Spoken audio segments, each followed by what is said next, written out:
Hello, everyone, and welcome to September's edition of the Subscribers Town Hall. I'm your host, Tyler Whitkin, Community Manager in the Austin, Texas studio. Now, originally, we were going to have Pete Mackey on the show today, but he got sucked out of an airlock again. So sad. Yeah, but we are privileged and honored to be able to hang out with 3D artist Josh Coons again. Josh, how are you doing? Good. We'll give you one of these just like last time. Oh, yeah, let's do that. Cheers. Cheers. So for those of you who may not be familiar, and you guys as well, what we're going to be doing today is we are going to be taking questions from two channels from our subscribers live on the website. You can go to robertspaceindustries.com, click on community, then chat. Make sure you are in the subscribers tab. We will not be taking questions from the general tab. And then additionally, we started compiling questions that were submitted on our website on a Q&A forum thread that was submitted earlier this week. So let's kick things off and let everybody get to know who you guys are and the best interests of these subscribers, kind of knowing what kind of questions will be good to ask. So let's start on the very end. Brian Brewer, your role at Star Citizen, your title, and kind of some of the stuff you've been working on lately. Yes, I'm Brian Brewer. I'm lead animator here at ATX. I'm kind of over the persistent universe for animation right now. I've been here since the very beginning, so some of you might remember me from Wingman's Hangar back in the day. Back when we had that web series going on. Old school. Very old school. I remember all the stuff from the beginning. Awesome. Very cool. Very cool. And so you have a whole team here, right?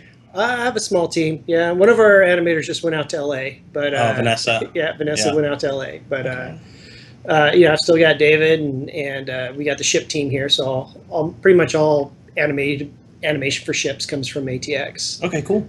And so what is some of the stuff you've been working on lately? Specifically for Persistent Universe, it's been background animation, NPC animations, trying to get the environment to feel alive.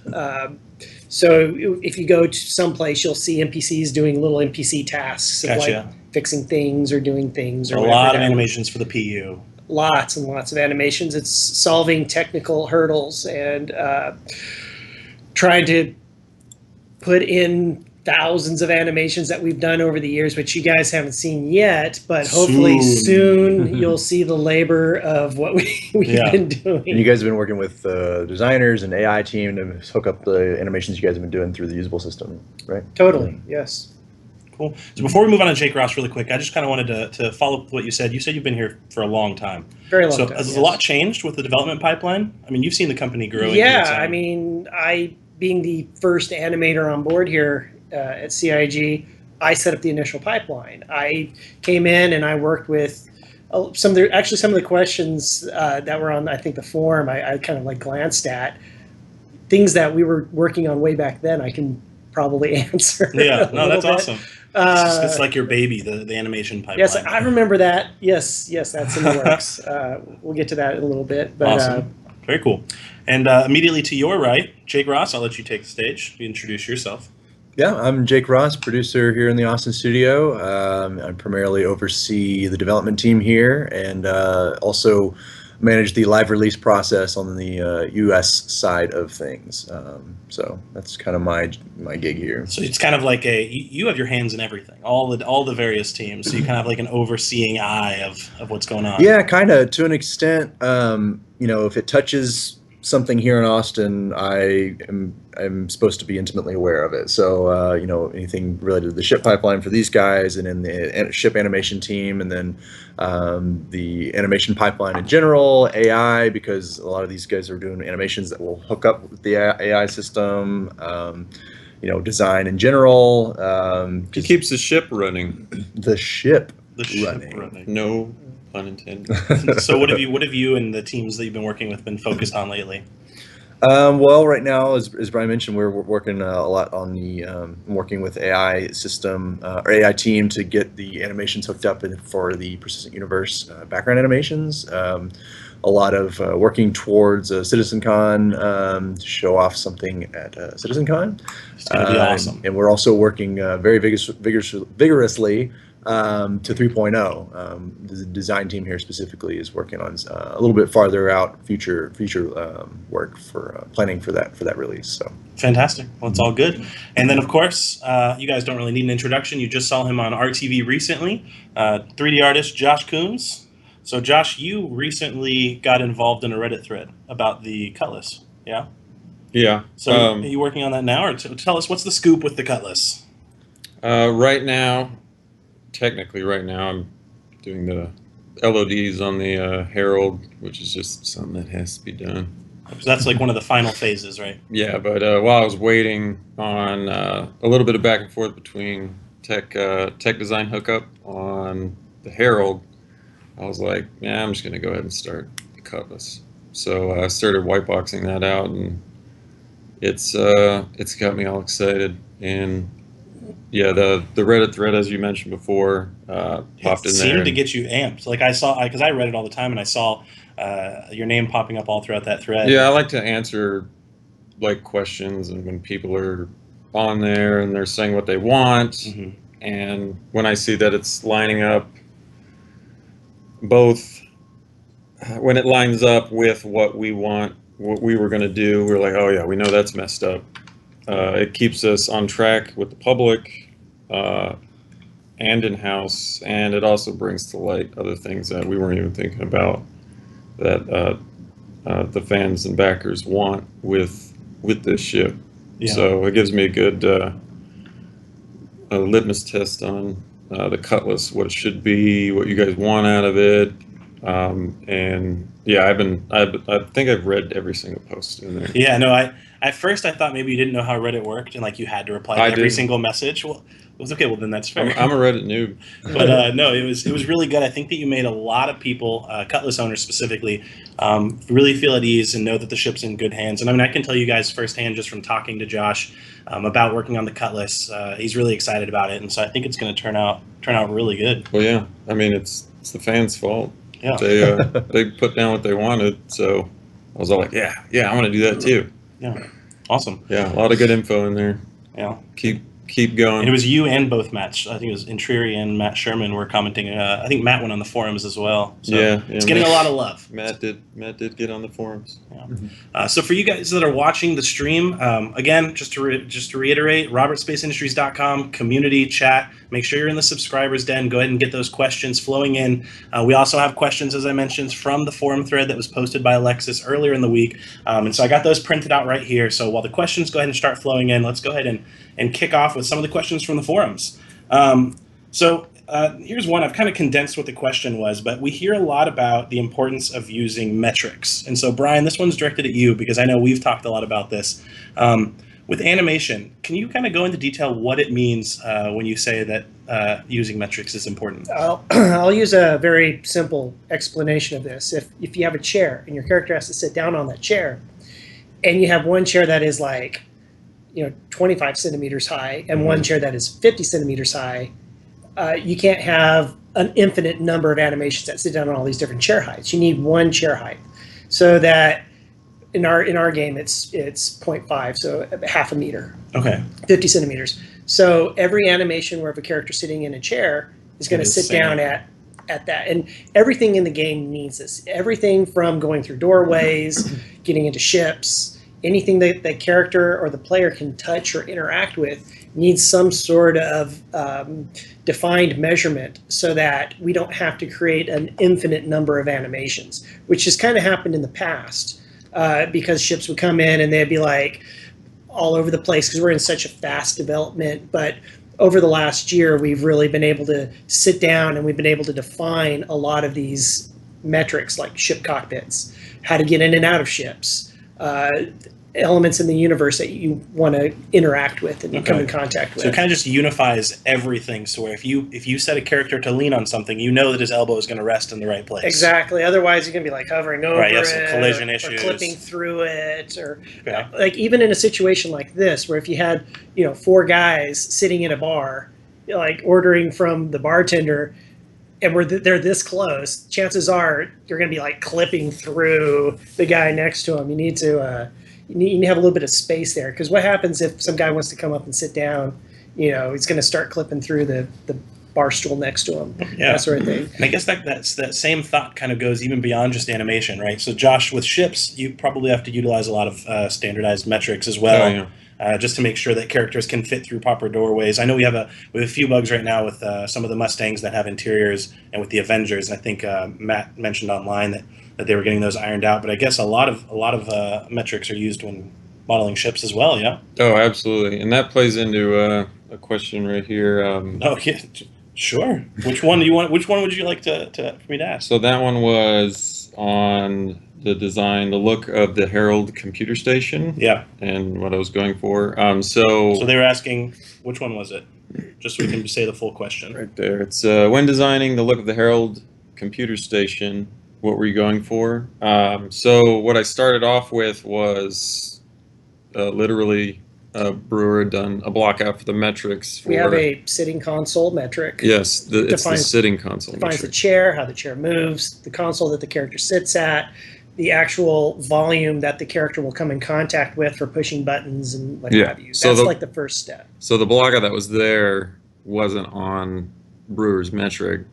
So I dialed that in first, and what I was going for, cramped, and I wanted lots of wire exposure. Drake has a lot of everything exposed. Yeah, like, you know, they don't spend extra money to buy a panel and weld it in there, so all the wires are covered up. So it's very, I don't know, it kind of feels very alien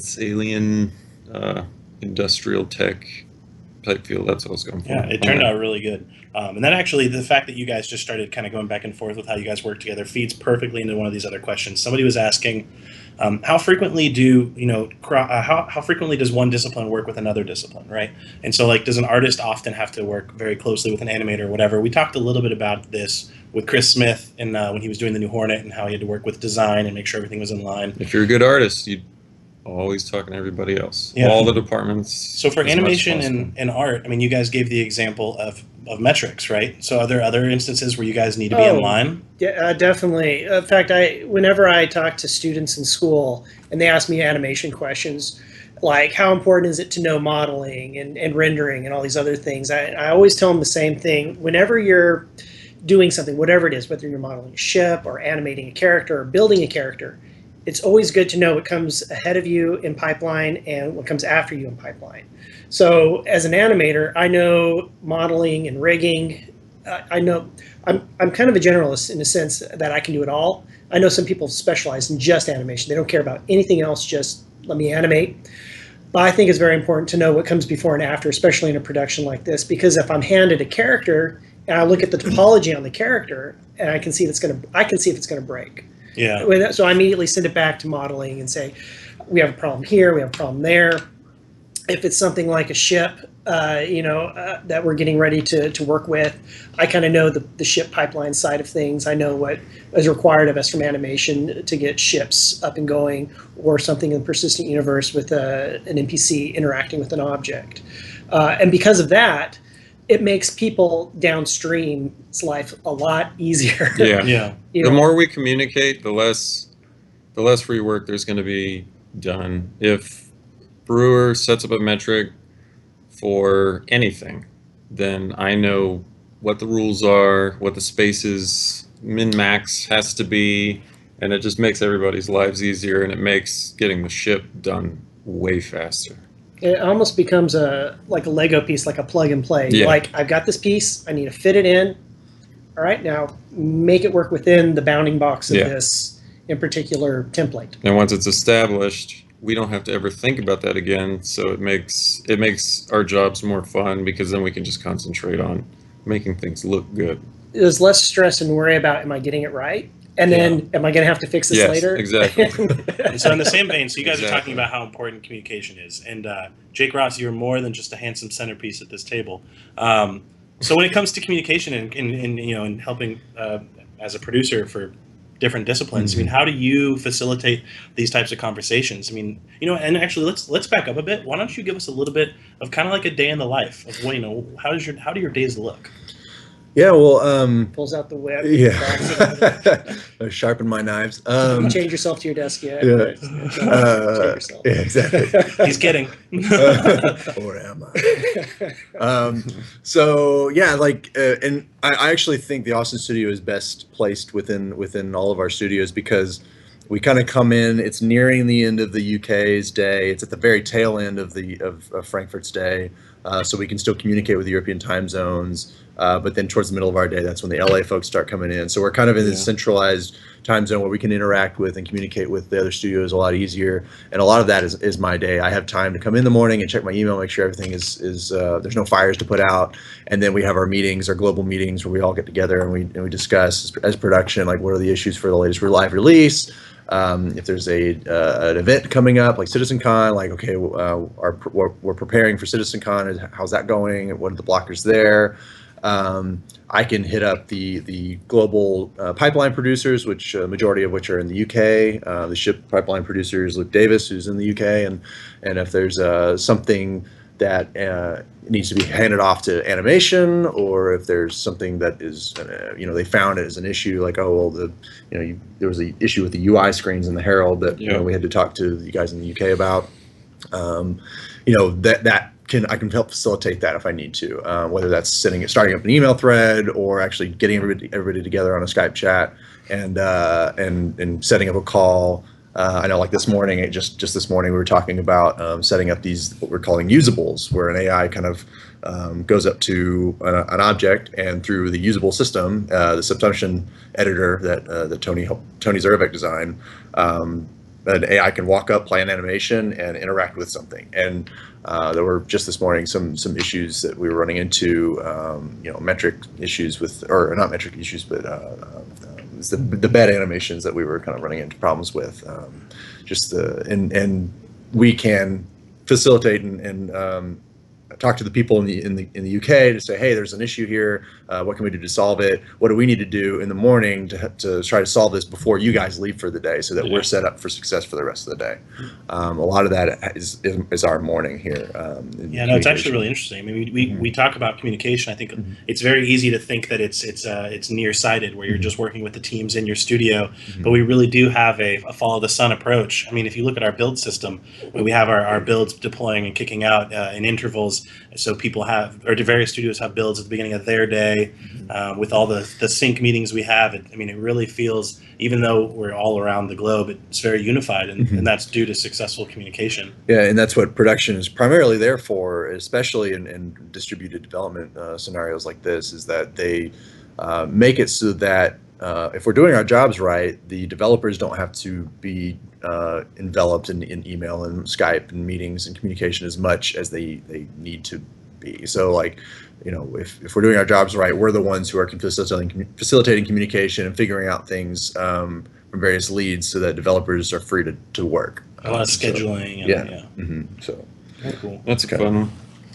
Will we be at CitizenCon? I am not needed for this. Josh Coons, you got this. Are you going to CitizenCon? I am going to CitizenCon. Are any of you guys?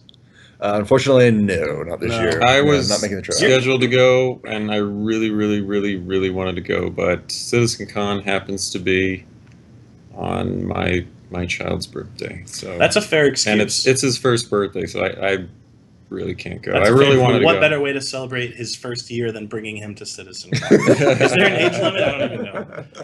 Smith will be there, though. Yeah. So in the same vein, we'll go ahead and get these questions out of the way, because they're in the middle of the show, so maybe not everybody will be paying attention, so I don't get killed. Is facial hair a prerequisite to work at the Austin studio? I think we're just working so hard, I don't have time to shave. Or is it Austin? There's like the hipster vibe in Austin. It is. Yeah. I'm lazy. I'm just, you'll see me shaved and trimmed every so often, but I'm just lazy. It's just convenient. I can't really do it. This is all I get. I noticed in the chat on the last one, somebody pointed out my neck goatee. It's okay. That's not so bad. Somebody called me a neckbeard. I actually have a funny story about that. We have a candy store across the street. It's a good one too. It's a good one. And by the way, we are officially derailed. Go on. Hey, I'll get us back. Don't worry. I went in one time, and I'd never gone in there. It was my first time. This is his job. And I was I got some candy. I went up the front, and the lady working there looked at me, and she goes, "Do you work at the game company across the street?" And I was like, "Yeah, how did you know?" And she's like, "You have a beard." It's just, that's just the norm. Inside industry fact, most of the studios I've ever worked at, they usually have, we'll have like crunch time beard competitions. That you guys might not know this, but Yeah, every studio I've been at. No, they did it at Blizzard, and it was called the Diableard. The Instead of Diableard. Diablo, Diableard. It's like Movember, like No Shave November, but it's with your scheduled crunch time. So it'll be like we're crunching for blank time, nobody shave, and then at the end everybody shaves, and then All right, You I judge hope beard. everybody at INN got all of that on their transcript, because that was wonderful. There'd be a lot of upset So- girlfriends and wives. So to get back on track, somebody was asking. You mentioned the constellation Phoenix when you were on RTV a few weeks ago. yeah. Has much been progressed on that? I mean, how's it going to feel like? I mean, give us an update on the Connie Phoenix. So I looked through the old model, and so the Connie Phoenix that's your baller Connie. So that's my keyword is baller, like top of the line, like Maserati, Bentley, luxury. A lot of people have compared it to the Million Mile High Club in game with the classy wood finish and the Yeah. So I was looking at the wood finish, and I'm Yeah. all like, this could be more baller. yeah. Yeah, like. So what are you thinking?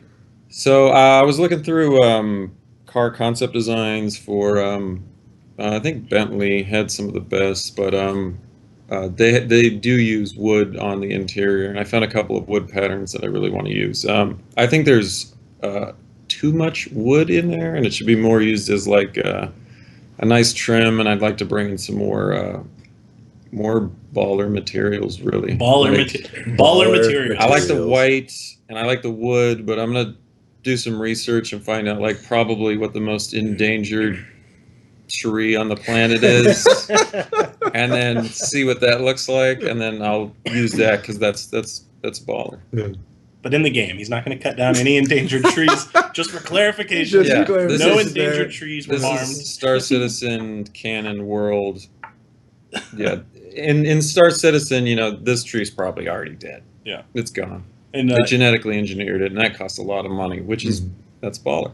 yeah, and keep in mind, it's important to remember that a lot is subject to change, and that it's all Because I'm going to change. it's all it's all kind of working out the details and stuff. It all Yeah. has to go through design, and just like we talked earlier, there's a lot of hands in the bucket. But I think that the Constellation variants and the Cutlass rework is in very good hands. I think a lot of people agree too. I'm sure you saw that sentiment on the forums. I want it to look good. I want it to feel That's good. a good thing to strive I for. want people to want to fly around in it, feel good flying it. Yeah, And be ballers. and be ballers. Well, for the Phoenix, yeah, I want you to Yeah. feel like a baller when you're in that thing. I appreciate that. Straight up, just. I'm trying to think of who the most ballerest person on the planet is. Well, I'm right here. Or Jake's hair. So, Jake, you talked a little bit earlier about the release process, and it's something that you're involved in.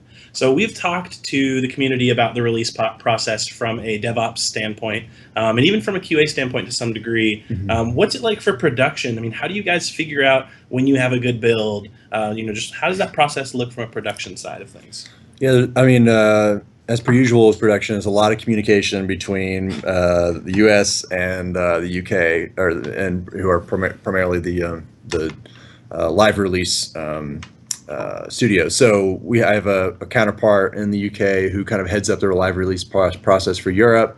And let's give for 2.5.0, for example, we had a long list of blockers that we. Either Chris or somebody says, all right, we can't release with these blockers. They have to be fixed beforehand. So, okay, all right, great. So let's identify all that stuff. If it's not in Jira, let's get it in Jira, our task tracking and bug tracking software, and then let's find resources for these bugs. So a lot of my job is making sure that the blockers for any particular release are given the most attention, the highest focus for the developers and resources that they're assigned to. And then, at the end of each day, we have a handoff. So at the end of the European time zone day, they send a handoff to the US, say, hey, these are the remaining blockers. This is the progress we made on ours. Make sure you make this progress on yours. And then if there's something that somebody in the UK needs something for somebody in LA to look at during the day, they'll make special note of that in their handoff, and that'll get looked at during the day. At which point, then, if it needs to get handed back, then I send out a handoff at the end of the day in the US time zones. and say, hey, here's our progress. If there's anything for the UK to look at, make sure I call that out specifically for somebody to look at. So that way, there's no kind of lapse in communication. There's no situations where a bug will sit on somebody for days on end without getting looked at because somebody hasn't been checking their task list or bug list recently. Like, it's always being picked up, and the highest priority issues are called out specifically for production to focus on the most. So that is kind of the day-to-day, and then as that blocker list gets whittled down, we turn our attention to the criticals, and then as the criticals get whittled down, we turn our attention to the high priorities. And at some point, we say, okay, we feel like we're at a point where we have all of our must-haves. We're working on our nice-to-haves. Let's go ahead and set this as our release date, and then we'll work towards that.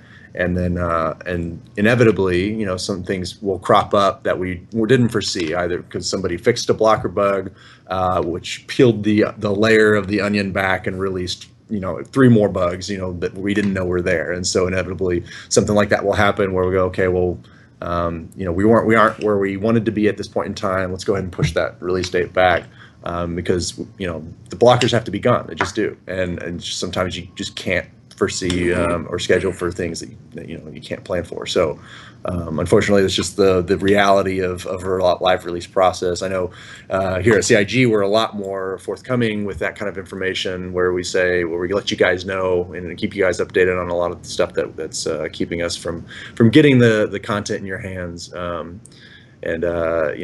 it's a crucial part of that process, and we want to make sure you guys are kept in the loop. So. Open development at its finest. Yeah, exactly. So again, I feel like the word of the day is communication. Everything just goes back to we have to talk to each other all the time. I'm sure you get a ton of emails constantly. Constantly, yes. And then QA has their own Flare threads where they have actual just email threads where they say, hey, here's these new blockers that have cropped up today. And then I'll take those and add those to the handoffs to make sure that the UK gets a hold of them the next day. And it's there's a lot of email communication for live release that I have a very special folder for in my inbox. Jake is the living, breathing schedule. He's a version of the schedule. He's a sentient schedule. I'm a walking calendar. I'm a walking calendar. He's like Sauron. He's like constantly just making sure everything that's written down is being So a big part of that comes with a lot of documentation. We utilize Confluence and Jira at Atlassian. So how do you manage? I mean, I'm actually curious myself with the amount of tasks, but you also on top of tasks that you're working on for stuff that still needs to be worked on, you're also dealing with a boatload of bugs that are coming in through QA. So you have all these different channels. I mean, how do you keep up with it, right?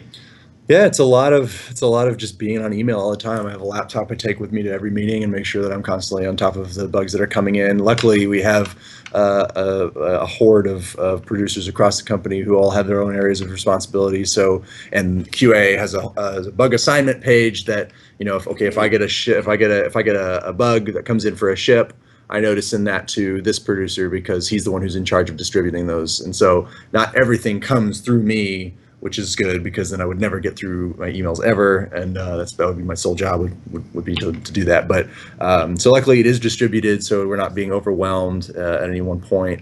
So it's a lot of kind of keeping up with that, and then making sure that the documentation is there for things like QA testing, specific things that QA needs to test.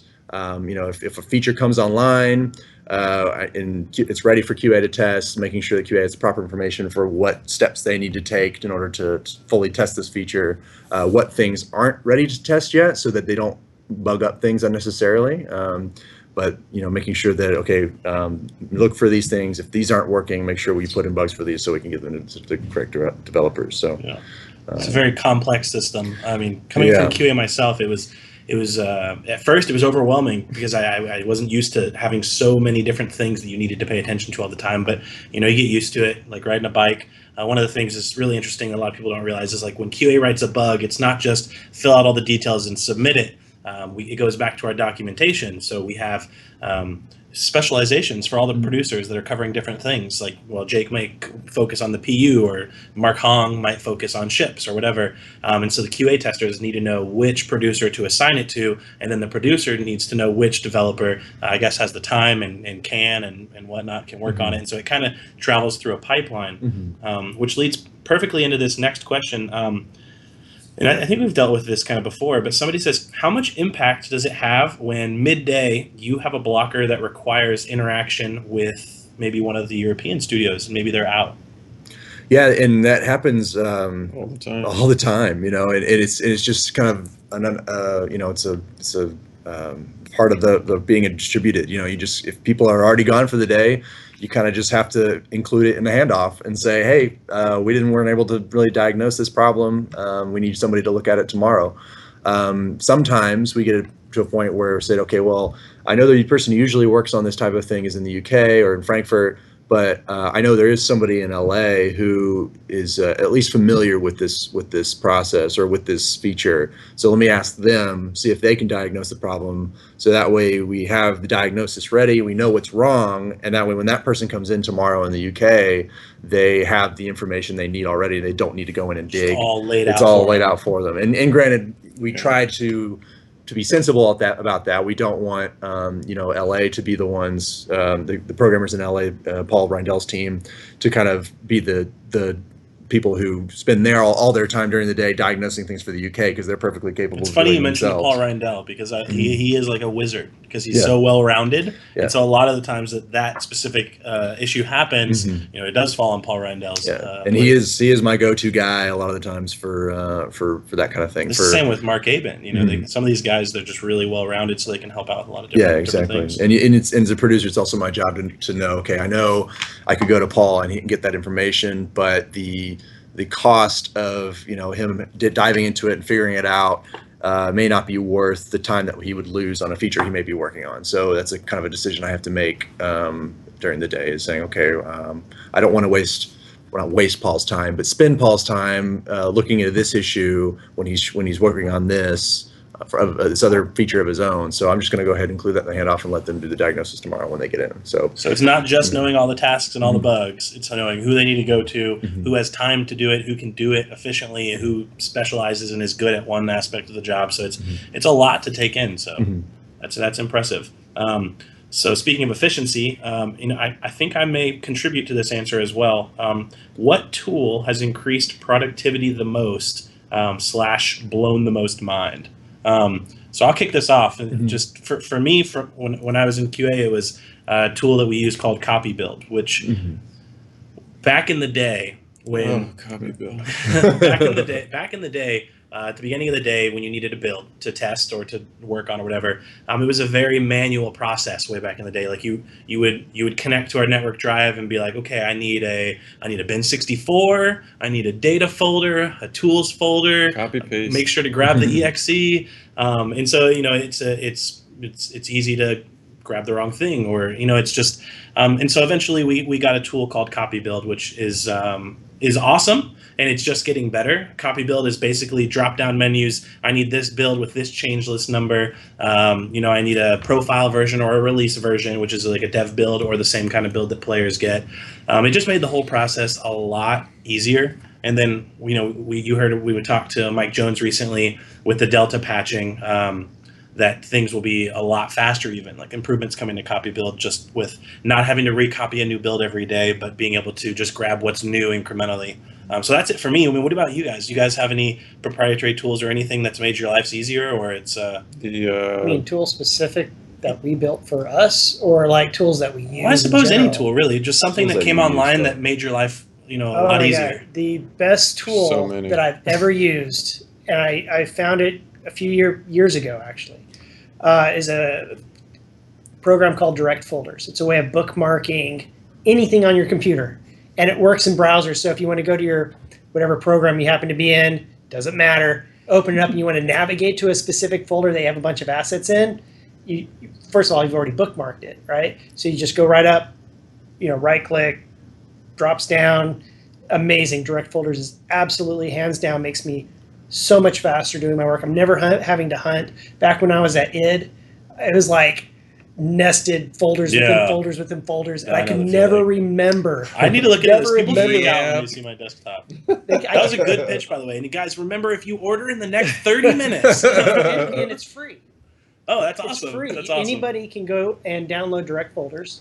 Make sure you don't get one with like worms and Trojans in it. Make sure you get a legitimate copy of direct folders. legit one. But if for $20, which the studio actually bought me a copy, for $20, you get the pro version where you can actually make nested folders within your folder. It is absolutely amazing. That's tool number one. And tool number two is this Excel plugin that I found called Q Tools, Q Tools. Q Tools. I don't know if I'm saying that right. And it does a lot of things. But the feature that I use hands down all the time is it's a way to go into a folder, and whatever files are in that folder, or hierarchy of folders, you can set it to hierarchy. It will, in an Excel sheet, give you every single asset. Oh, nice. And you can like say, I only want FBX files, and it will give you every FBX file within a folder structure. Or you can say everything. I want every folder or every file in this, and it will give it to you. I use it all the time. Anytime somebody comes to me and says, I need to know what we have in our motion capture library, I just go, boom, regenerate a new one, because we probably added a bunch of stuff. And all the time, I was like, hey, what are the names of the such and such animations?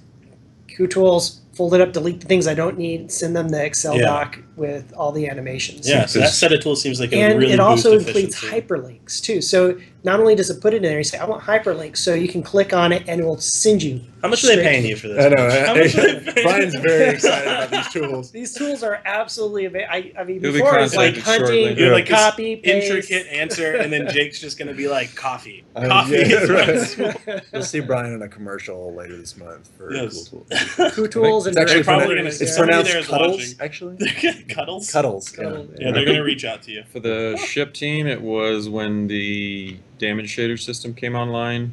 So, and that answers a question that, like, why we redo ships, because we used to do the damage model like completely different, and it was complete hell for the artist. You had to you'd build out this big beautiful ship, and they're like, okay, now do the damage, and it took Was it really tedious or what? ever. And I like, so you'd have a piece, the nose of the ship.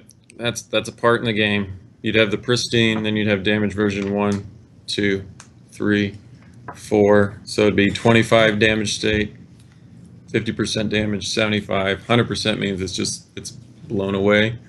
And then for each one of those pieces, so replicate that across the whole ship. So if there's 37 pieces to a ship, you had to do all those tiers for each one of them, and then you had to do LOD tiers for each one of them.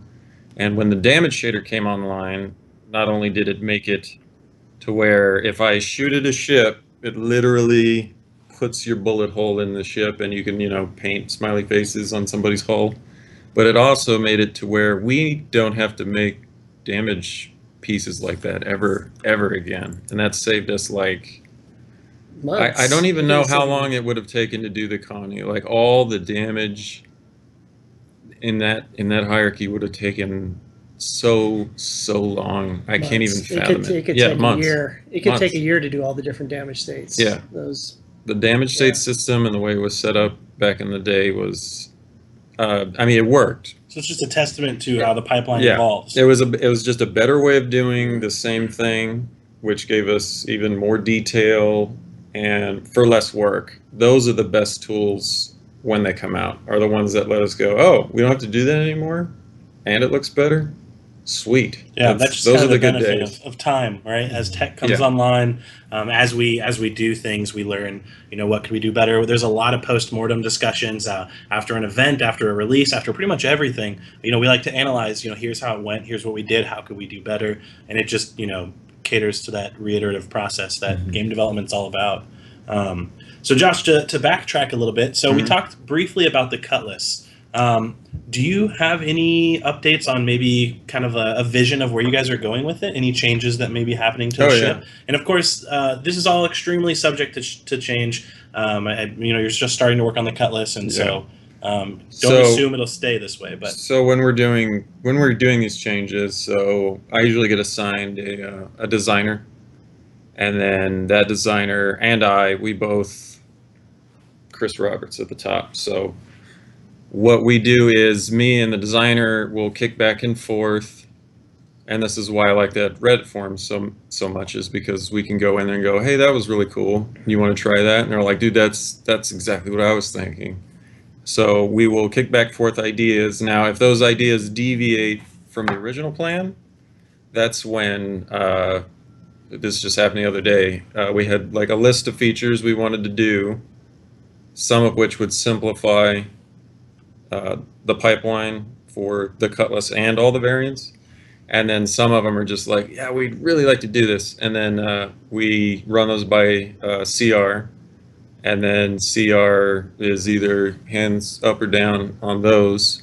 And the last one we went through, he was cool with everything that we came up with, except for like one little bit. But yeah, the proportions are looking a lot more like the concept now. Like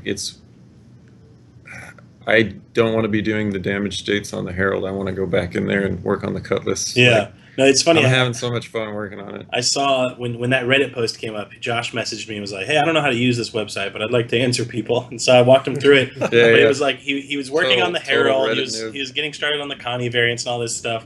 And I walk over to his desk in the next day just to say hello and whatever, shoot the crap. And he's sitting there and he's like blocking out a Cutlass in 3ds Max or whichever one you use.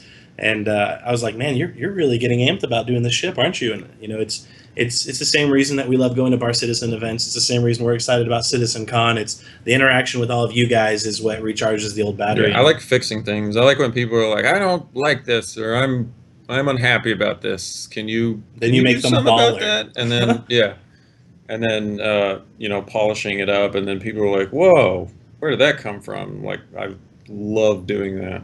That is the most satisfying part of my job. That's why I like the Reddit page.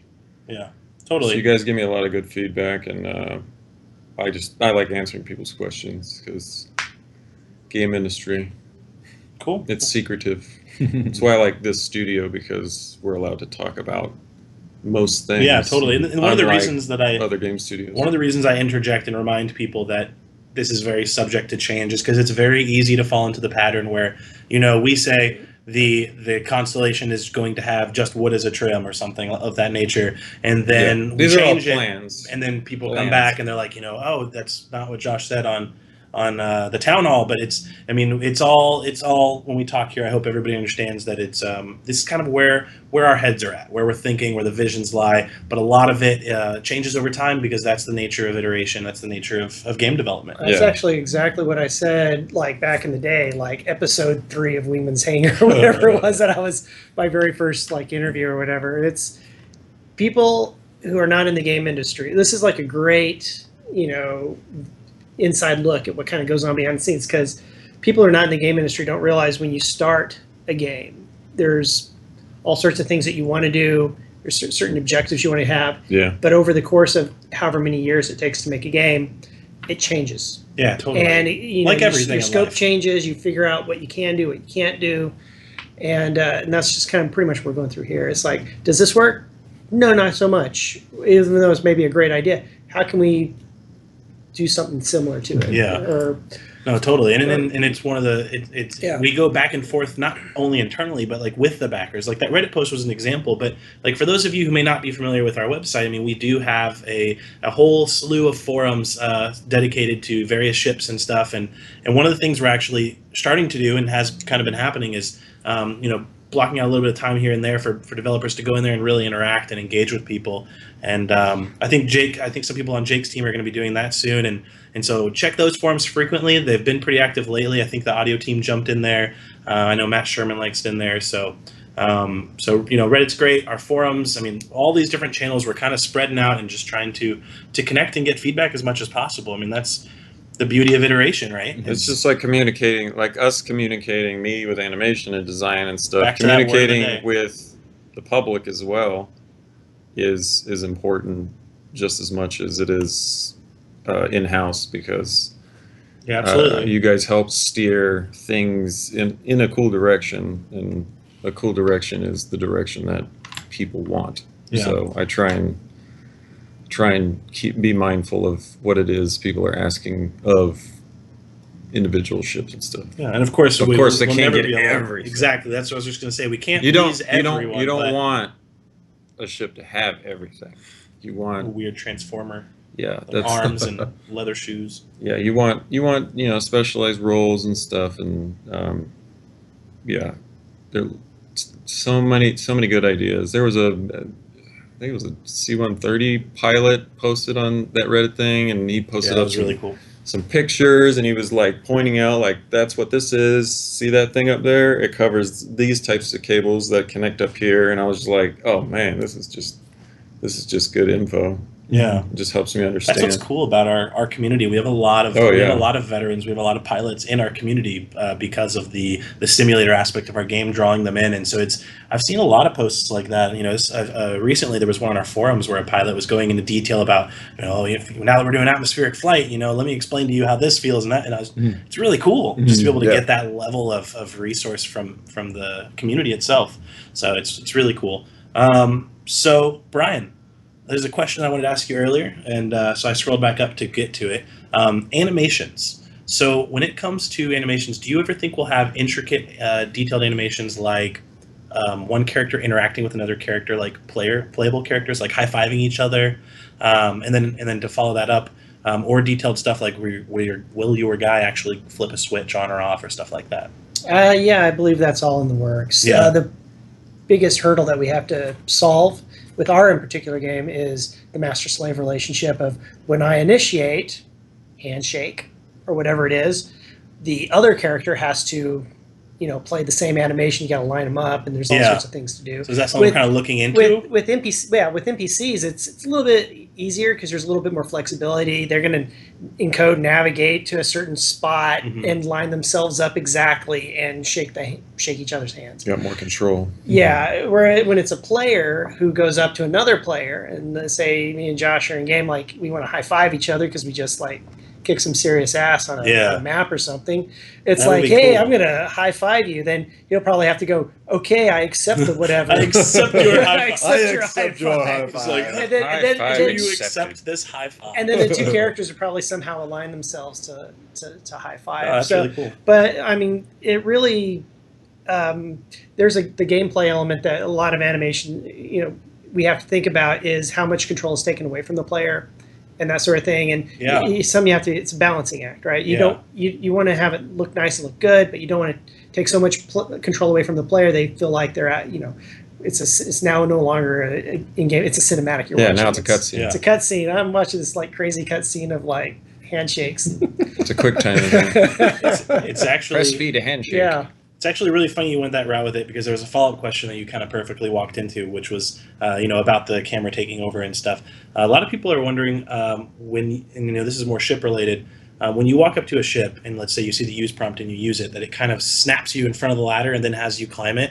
Do you know if there will ever be some type of like more blended animation? That is a design. That's a question for code. Okay. So what happens is there's a node in every single spaceship that sits at the ladder or wherever the connecting point is that a player walks up. So if you ever watch an NPC, by the way, this is broken in game. We got one of the bugs we have to fix is getting the characters to line up correctly with the node so that everything lines up as they Gotcha. Because if you're a little bit off and you're climbing up a big ladder, you get in a ship, the character's gonna be like way off. Yeah. But which is part of the snapping problem is getting things in there. But as far as NPCs, if you ever watch an NPC go up and use a usable, code is going to direct them into lining up with that so they're in place when the animation transition starts. Okay. To use that object. When it's a player can like walk up right up to the couch or the bar stool or whatever and like hit use, and he's going to snap into place to get into the bar stool. So we're solving that issue, which right now it looks like it's code side of like, how do we blend into this? What's the best way to do this? So these are like little problems Yeah, we're but trying it's to on the solve. radar, basically. It's definitely on the radar. Stuff that's Yeah. being talked about. Yeah, the biggest bug is just that alignment, just Yeah. trying to make sure that the characters line up with that Totally. alignment It's a node. polishing thing. And kind of touching back on the other part of the question of like flipping switches and Mm-hmm. buttons. Yeah, I think that's from at least last I heard, it's totally on the plans. We used to be able to do, if you remember, used to be able to get into the ship and go around and like touch panels, and you'd see this kind of animation, Yeah, of the guy yeah. reaching out and touch the panel, and it worked, pretty well. So that technology's there. It's just we need to develop it a little bit more before we put it back in. Yeah. But yeah, we did a full set of like, flipping switches and hand scanning and other various activities that you would do, swipes left and right. I gotta get in the shower. We've seen some like in the Yeah. 3.0 demo. He swipes, and then in when you pick up a weapon, you grab it and stuff like that. Yeah. And a lot of that will continue. Actually, I to saw polish. a thing in the chat kind of about that, talking about grabbing and picking up objects. I think. Yeah, yeah. It was one of the questions from the forums. Let's see, where was it? It was I remember what it was, but I can't find it on this list. But it was in the 3.0 demo. We showed them picking up a crate. Oh, and so yeah, it actually kind of goes back to the metric stuff. Yeah, it kind of like. But- I remember the question now. It was, can you pick up any? And look, there's a mouse here on the Yeah. table. Let's see if you pick up. Is this going to control the monitor? The stream just went offline. Oh I'm no! just kidding. Go Oh on. no! But you want to pick up an object, and this object can face in any direction, right? Yeah, he's trolling us. That's Jared. That's Okay. Jared. Oh, he's just Jared's running the messing tech with us. on the He's back with end. us. No, that So- mouse controls the computer over there, so you can. Okay, you can so I'm throw good it. with this. Okay, I'm just making sure about Don't- screwing don't throw something the up. mouse. That was good, So Jared. I you want to approve. come up, you want to Very pick up nice. this mouse, and this mouse can be, because you're a player. This mouse can be at any angle to you as you walk up to it. So how do you pick this up and grab it? Yeah. We had a system called Grabby Hands, and I worked on it with one of the guys out in LA for a while, and then we polished it. It was really cool. We kind of did like this kind of, I hate to call it faking, because we're kind of faking, but we're not faking it, where he reaches down and you kind of do this little swipe, Yeah. and it puts it in your hand. There was something code that they had that would, as you passed in front of it, it would attach at a certain point and like blend right into your hand, right? Okay, and now cool. you have it in your hand. You can walk around.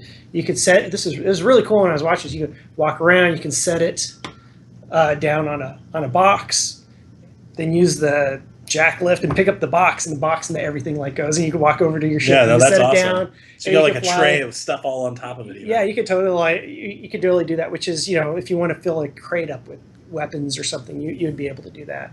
And now our 2.0 version of that is a looting system, and the looting system has slightly more defined metrics. Like before, if you, let's say you picked up a pistol and you're not picking it up the right way, it's like backwards. There was a little animation that kind of like did this, which kind of faked getting it into your hand the correct way so you could hold a Gotcha. pistol. And that would happen with any object. You pick up the object and you kind of like manipulate it. With the new looting system, you have one-handed and two-handed kind of pickups. So you're coming in and you can pick up a two-handed object of a certain in particular size. And that goes back to the metrics, And right? that kind of goes back to the so metrics. there'll be a wide array of shaped objects, but so the objects will have Yeah. to stay within those parameters. Yeah, and there will be a little bit. There could be a little bit of fudging with that, with IK and what have you. But primarily, we want to try to stay within whatever that metric is. Yeah. So we have right-handed and left-handed. You're going to have things for in your hands like data pads. Yeah. So because holding a data pad or like a tablet or a file or some files from a filing cabinet, it's going to be way different than like grabbing a can of Yeah. Coke or, No, totally. or a beer, a coffee or I something saw Miles like that. Eckhart holding his. Yeah, it looked like so- orange soda in the 3.0 demo. So we've already established a lot of the metrics for usables in the universe, as far as I'm walking up to a console to use it, or I'm going through a door, or I'm grabbing onto a railing, or going to the bar and the bartender and the patron are talking to each other and doing things. But we're also starting to get into the realm of metriced props that you actually pick up and carry around. And after we get out of CitizenCon, we're going to be I've become the metric guru at the company. So I'll be going through and I'm going to be grabbing objects and saying every object that's within this class, whatever this is, It's a mouse. Size 2. size 2 object, right? I'm going to put it in the character's hand. It's going to look good. Steve Bender, our animation director, will look at it. He goes, I like that pose. When that gets signed off, we're going to create a little node inside that object. So every object that fits this level 2 object or whatever it is, it's going to get that node. So when the character, you, the player, goes and picks up that object, he's going to have an animation where he actually reaches down and picks it up. There'll probably be a little bit of code kind of like floated into his hand just a little bit. Yeah. But then he's going to have it in his hand, and it's now expanded. It's no longer I'm picking something up and putting it down. You can sit there and you can like inspect the object. Yeah, that's cool. That you're looking at. Similar to the weapon inspects that are currently in game. So like a great example is, let's say you're wanting to put on a piece of equipment. So you've space helmet, right? I got to get in my ship. I got to go fly. You see the helmet in your Space locker pants. or wherever. Space pants. Yeah. Well, I don't know about pants, but space helmet. You're going to grab it. Go up and you're going to grab it. You're going to look at it. There'll be a little, examine or inspect animation of like, which will, let's say you're wanting to buy the object out of a store. You now have the option of being like, this looks cool. I like it. And you can read all these little stats on your screen and be like, yeah, I want to buy this. So then you can like purchase it or however it works. You have to ask design that question. I don't know this. Yeah, no. I don't know these answers. But you say, I want this object. So maybe you got off a dead soldier in combat, right? I want this object. That's messed up, man. You have the option. I want his space boots, right? No rules of war. I want this guy's helmet, or I want this helmet that I've grabbed out of the environment. Now I got an option. I can walk around with it. I can like, in case of a helmet, I can put it on under my arm and like walk around with the helmet. And then when I'm ready to like drop it or equip it, I can like pull it back out. I'm back in the examine and like, oh, I want to wear it. All right, so I'm gonna put it on, and now I've equipped that helmet or whatever it is, weapon. It could be a pistol, rifle, That's whatever. really cool. And when you're done with it, you're like, I want to unequip it, take it off, look at it. Maybe you go to your hangar and put it in the locker. Yeah. I have no idea. So, do you have a favorite animation just ever that we've put in the game? Well, it's my personal By the favorite way, animation. this was not planned. My Let's see if personal it's favorite mine. animation is I forget which demo we were doing. It was the helmet flip. Yes. Yeah, that's mine. That seems to be like everybody's favorite. So the story behind this is funny. That was so we hilarious. Was that your had to- helmet? Your helmet, your animation? Yeah, I think redid so, that helmet. yeah. Yeah. It's So the old this RSI is helmet. This is the culminated efforts that created Yeah. the helmet flip. Helmet. Hell, everybody. That's so. That was so awesome. So the story goes, we had this demo. We got a word at the last minute. Chris Roberts says, I want to put the helmet on. It's very important to get this helmet on our character because we're going to go show dogfighting for the first time. Oh yeah, I remember this. Yeah. I remember this epic demo now. So anyway, we're like, oh my God, how can we do this? Which actually leads to another question on the list. Yes, we do have our own motion capture studio. We got it at the $10 million mark. It's an OptiTrack system, and we had it here in Austin for By quite the some way, time. him knowing the questions just tells me that he read the forum thread, I which did read the actually forum. impresses me. I did read the forum, so. That was the date So of the we helmet. have Oh, to- that's it. Yeah, PAX yeah. East 2014. All right, so anyway. We have to wrap things up here in just a few minutes, just so y'all know. No worries. So anyway, so we got this last second. So I rush called St. Elmo's Soundstage. This is where we set up to do all of our motion capture. This is on a Friday. End of the day So Friday. this is coming in hot last minute. Yeah, and I like, Super hot. are you guys available tomorrow on Saturday? We need to come in and shoot. And like, yes, we are. So me and Vanessa and David, we all got together and we loaded up all of our mocap gear because we were storing it in our studio at the time. And we drove Friday evening to start getting it all set up. We then came in the next day, ambitious. Saturday. Yeah, we came in the next Saturday, captured like 5 animations that are necessary for this in particular request. So there was a mocap helmet flip. There was a mocap. So who who flipped the helmet? I put on the mocap suit, which Good job. which It's is a good catch. Which was a question in here. Yes, I did put on the motion capture suit. You really read the forum? I'm I impressed. did read it. So yes, I did put on the motion capture suit. I knew exactly what I wanted, which is kind of cool when you're an animator and you have this ability to throw on a suit. I know exactly what I want, so I'm going to do You know it. exactly what works. and Exactly what everything. works. I'm like, so I sat down in a a mocked out layout of the Hornet, did some flips, put it on. Oh, I just did straight put-ons. I did flipping put-ons. And then over time went on throughout the day, you found the courage to start throwing the helmet. And then you incorporated the flip, and you were like, this is gold. So I sat down and I put the helmet on, but then I also go, we should probably capture some other things. So I did some standing versions of it as well, taking it off the podium. So we do that.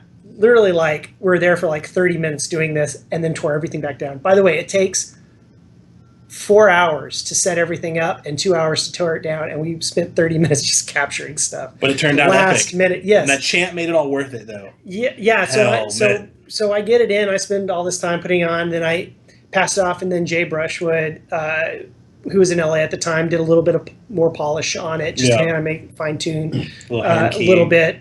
I think I did this too fast with the visor. I was putting it down, and he slowed that down, and it made it feel much nicer. Awesome.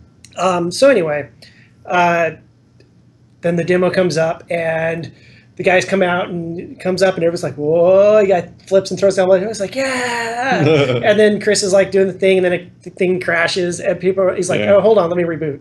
I was really hoping that you would finish this story with, anyways, that's the time I made the helmet. My favorite animation is probably when you sit in the chair. But then we reload it, and he gets back to that spot, and everybody's now anticipating this helmet flip, and that's when you hear the crowd chanting. They chant it, and then they did the Latin American soccer game. They're like,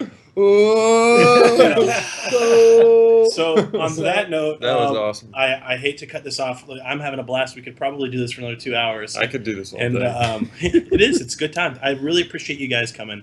It means a lot to me. I know it means a lot to our viewers. A lot. So thank you very much. Is there any final words or any last comments you want to make before we cut this off? Yeah. Just wait. There's a lot more coming, and it's going to look fabulous. I want to thank these guys, you guys watching. If without you guys, we wouldn't be able to sit up here and wax philosophic about helmet flips and beards. Yeah. So really appreciate you guys. Yeah, same thing. Thanks. It's not any fun unless there's somebody there to enjoy it. So that's why we do it. Yeah. And thanks for me as well. Thanks to all of our subscribers who make all of this content possible. Just a reminder, Around the Verse will be emanating from the UK studio tomorrow. And then fast forward one more day, on Friday, we will be right here again, twitch.tv/SIG community, where we're going to be sitting down with some of the staff from the UK studio. So thanks again, everyone, for all of your support, and we'll see you in the verse.